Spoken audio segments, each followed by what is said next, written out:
ஆசீர்வதிக்கும் தேவன் நம்மை ஆசீர்வதிப்பாரே.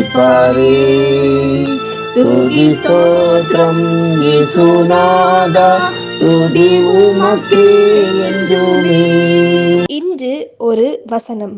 சத்தியத்தையும் அறிவீர்கள், சத்தியம் உங்களை விடுதலையாக்கும் என்றார். யோவான் 8:32. அன்புக்குரியவர்களே, சில சமயங்களில் தேவன் அல்ல, நாமே இந்த அண்ட சராசரத்தின் மையம் என்று கூட நினைக்கும் அளவிற்கு பொய்யை நாமவே நம்பிவிடுகிறோம். நமது விருப்பத்தின்படி இந்த உலகத்தை மாற்றி அமைத்தால்தான் நாம் கவலை இல்லாமல் மகிழ்ச்சியாக இருக்கலாம் என்று கூட நினைக்கிறோம். நாம் நினைத்ததை அடைய சுலபமான வேகமான வழியை இந்த பொய் தருவதால் நமக்கு இது திருப்தியாக இருக்கிறது. தேவன் அன்பாகவே இருக்கிறார். ஆகவே நான் எதை வேண்டுமானாலும் செய்ய அவர் சித்தமுள்ளவராய் இருக்கிறார் என்ற சிந்தனை சந்தோஷத்தை அல்ல, மன உளைச்சலையே நமக்கு உண்டாக்குகிறது.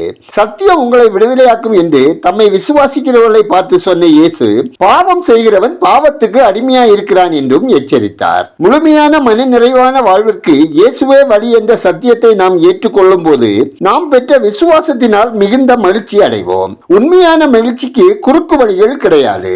நாம் ஜெபிப்போம். சர்வ வல்லமையும் கிருபையும் நிறைந்த பரலோக பிதாவே, ஆசீர்வதிக்கப்பட்டதான இந்த நாளுக்காய், இந்த நாளின் வசனத்திற்காய் நன்றி சொல்லுகிறோம். அப்பா, எல்லா காவலோடும் எங்கள் இருதயத்தை காத்துக் கொள்ளவும், சத்தியபரனாகி இயேசுவை அறியும் அறிவில் அனுதினமும் வளர்ச்சி அடையவும், அவரை பிரதிபலிப்பவர்களாக வாழவும் எங்களை வழி நடத்துங்க. பாவம் எங்களை அடிமைப்படுத்தாமல் தீமைக்கு விலக்கி காத்துக்கொள்ள இரக்கம் செய்யுங்க. தகப்பனே, இயேசுவை ஆண்டவராகவும் இரட்சகராகவும் ஏற்றுக்கொண்ட உங்க அன்பு பிள்ளைகள் அனைவரும் இயேசுவை அறிவிக்கிறவர்களாகவும் அவரது கட்டளைக்கு கீழ்ப்படுகிறவர்களாக பரிசுத்த ஆவியானவரால் மாற்றப்படுவார்களாக.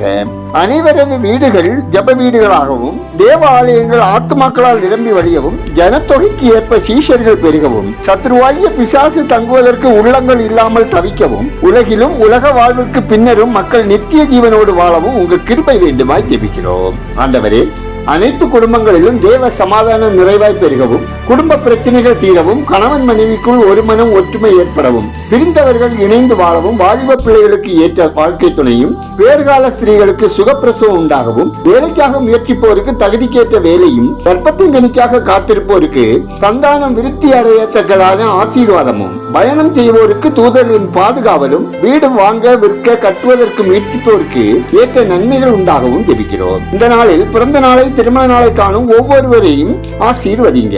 கர்த்தாவே, பாடுகள், கஷ்டங்கள், நிந்தைகள், அவமானங்கள், கடன் பிரச்சனைகளினால், வியாதியினால் பீடிக்கப்பட்டவர்கள் ஒவ்வொருவரையும் சகல தீமைக்கும் விலக்கி குணப்படுத்த ஜெபிக்கிறோம். ஆதரவற்றோர், ஒதுக்கப்பட்டோர், தெருவோரங்களில் வாழ்வோர், மாற்றுத்திறனாளிகள் நலன் காக்கப்படவும், உதவும் கரங்கள் ஆசீர்வதிக்கப்படவும் ஜெபிக்கிறோம். எங்கள் விண்ணப்பங்களை அங்கீகரித்ததற்காய் நன்றி சொல்லுகிறோம். துதிகன மகிமை உமக்கே செலுத்துகிறோம். இயேசுவின் நாமத்தில் ஜெபிக்கிறோம் எங்கள் ஜெபங்களும் நல்ல பிதாவே.